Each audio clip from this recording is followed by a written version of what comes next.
The biggest barrier to entry I see people struggle with when they want to get into foraging or learning about plants or anything else for that matter is this anxiety about, well, I don't know anything, and I don't know if I'm going to know what's going to be poisonous, what's going to not be poisonous. Very valid. But remember, there's more than one way to learn. The two broad categories we can put learning into is proactive learning and reactive learning.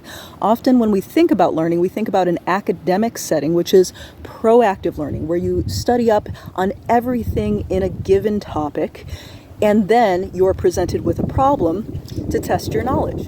Reactive learning, on the other hand, is the inverse. You are first presented with a problem, something you don't know, something you couldn't possibly know, and then you have to discover the answer, working backwards from there. In my opinion, getting started in foraging is just as easy as going outside, looking at a plant and saying, I don't know what that is. From there, you are presented with the problem, and you can go find the solution. Fortunately, we live in a world with internet and libraries and lots of good resources, so you can double, triple, quadruple check your answer, which you should before eating anything.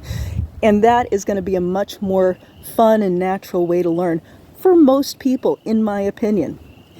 This is not to say that if you love learning and you love books, which I do too, that you shouldn't go out and get a botany textbook and a field guide for your area and all this other kind of stuff. It's wonderful to do that and to learn ahead of time, and it gives you context and language to understand what you're looking at, which is very, very helpful when you're looking at something, trying to describe it to yourself if you know the botanical terms, for example. But it's not a prerequisite. Before moving to Southern Appalachia, I bought a bunch of books about mushrooms, and I was all stoked about going mushroom hunting, and I wanted to find specific mushrooms. I had my wish list, all this kind of stuff that I knew was growing in the region, and surely it is.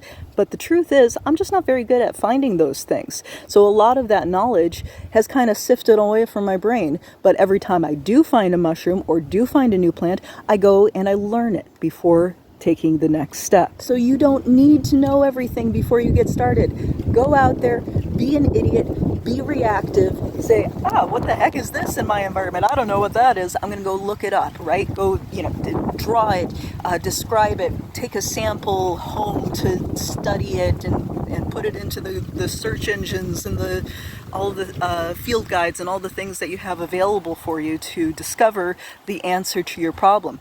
But do not fear having a lack of knowledge. Get out there and be a reactive idiot.